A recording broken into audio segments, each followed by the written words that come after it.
안녕하세요. 범어 책방 큐티 읽어드립니다. 9월 17일 목요일입니다. 오늘은 창세기 46장 1절부터 27절까지의 말씀인데 창세기 46장 1절부터 4절까지 그리고 마지막 절 읽고 말씀 나누도록 할게요. 창세기 46장입니다. 이스라엘이 모든 소유를 이끌고 떠나 브엘세바에 이르러 그의 아버지 이삭의 하나님께 희생제사를 드리니 그 밤에 하나님이 이상 중에 이스라엘에게 나타나 이르시되 야곱아 야곱아 하시는지라. 야곱이 이르되 내가 여기 있나이다 하매 하나님이 이르시되 나는 하나님이라 내 아버지의 하나님이니 애굽으로 내려가기를 두려워하지 말라. 내가 거기서 너로 큰 민족을 이루게 하리라. 내가 너와 함께 애굽으로 내려가겠고 반드시 너를 인도하여 다시 올라올 것이며 요셉이 그의 손으로 내 눈을 감기리라 하셨더라. 27절입니다. 애굽에서 요셉이 낳은 아들은 2명이니 야곱의 집 사람으로 애굽에 이른 자가 모두 70명이었더라. 아멘.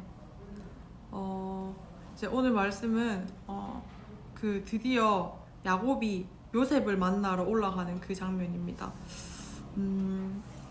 여태까지 스토리들을 다 들었던 친구들이 쉽게 이해하겠지만 야곱의 입장에서는 요셉은 과거에 죽은 아들이었잖아요.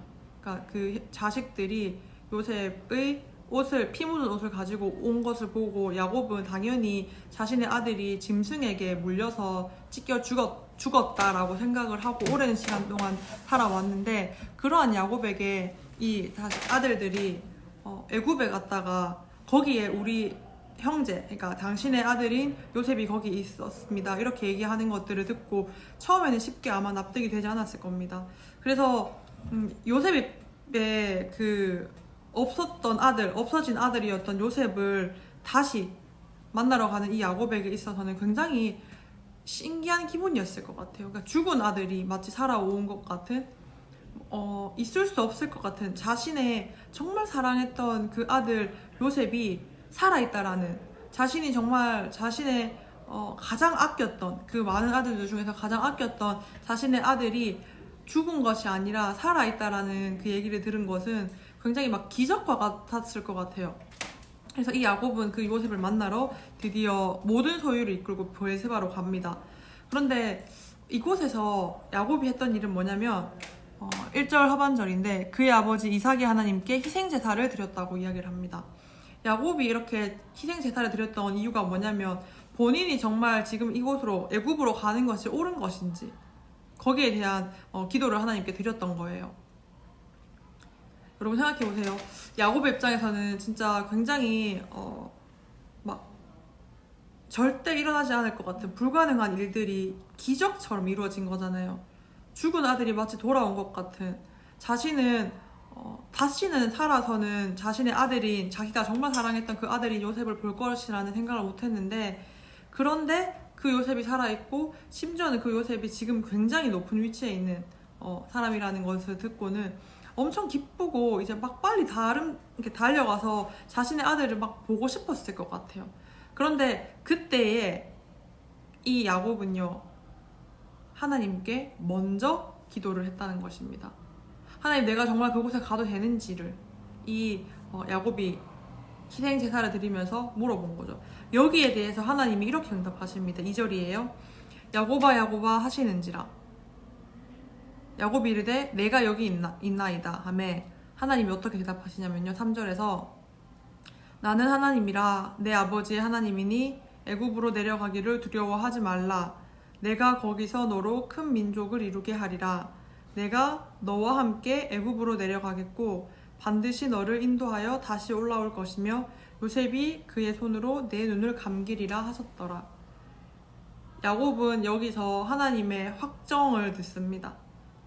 자신이 그곳에 가는 것이 맞는지 거기에 대해 하나님께 기도를 했고, 그 하나님의 기도를 들은 응답이 이거였어요. 너가 애굽으로 내려가는 거 두려워하지 말라. 내가 너와 함께 있겠다. 그리고 어떻게 얘기하시냐면 내가 거기서 너로 큰 민족을 이루겠다, 이렇게 이야기를 합니다. 이게 바로 하나님이 이스라엘 백성에게 했던 이야기죠. 그러니까 하나님은 반드시 약속을 지키시는 분임으로 우리 이 말씀 본문에서도 알 수 있습니다. 비록 사람의 눈으로 보기에는 사람의 시간적인 그 계산으로 따졌을 때는 더뎌 보이고 느려 보이고 해결되어지지 않을 것 같은 그 내가 너로 큰 민족을 이루게 하겠다라는 그 약속을, 이것이 정말 일어날까? 거의 포기하고 있었을지도 모르는, 사람은 포기하고 있었을지도 모르는 그 약속을 하나님은 잊지 않으시고 하나님의 때에 가장 완벽한 방법으로 하나님은 이렇게 역사하시는 분임으로 오늘 말씀을 통해 잘 알고 있습니다. 우리가 지금 시대가 좀 그런 것 같아요. 정말 믿는 자에게 하나님의 뜻이 있을까 고민되어지고, 제가 얼마 전에 그 예배 그 주일날 이제 아이들과 얘기를 하다가 기독교가 욕을 먹고 있는 거에 대해서 친구들이 참 자신 본인도 우리도 사실 기독교인이잖아요. 우리도 그리스도를 따르는 기독교인인데도 기독교가 욕을 먹는 이 상황에 대해서 어떻게 해석해야 될지를 잘 모르더라고요. 여러분, 그럼에도 불구하고 오늘 자신이 원했던 가장 완벽한 상황인 것 같아 보였던 죽은 아들이 살아있다라는 이야기를 들었던 이 야곱은 자신의 의대로, 자신의 뜻대로 그에게 막 달려가서 정말로 살아있는 것이 맞는지, 정말로 자신의 아들이 건강하게 잘 있는 것인지 확인하기 전에 먼저 하나님의 뜻을 구했습니다. 하나님, 정말 이것이 하나님의 뜻이 맞는지, 하나님 정말 제가 일어났던 현상에 대해서 지금 죽었던 아들이 마치 없는 것처럼 여겼던 그 아들이 다시 살아 돌아온 것 같은 이 사건 속에서 하나님, 내 뜻대로라면, 내 마음대로라면 정말 빨리 달려가서 그가 정말 살아있는 것인지 보고 막 안고 울고 싶지만, 그 전에 하나님께 먼저 구했던 이 야곱처럼 우리의 삶의 태도도 그러한 점들을 좀 본받아야 될 것 같습니다. 그리고 반드시 기억해야 될 것은 하나님은 약속을 지키시는 분이라는 겁니다. 사람의 어떤 유한함과 달리 하나님의 시간은 우리가 계산할 수 없는 그 범위 내에 있고, 또 이 하나님의 시간 속에서 하나님은 가장 완벽한 때에 하나님이 하겠다 하셨던, 하나님이 이루고자 하시는 그 일을 확실하게 하시는 분임을 우리가 신뢰하면서 나갔으면 좋겠습니다.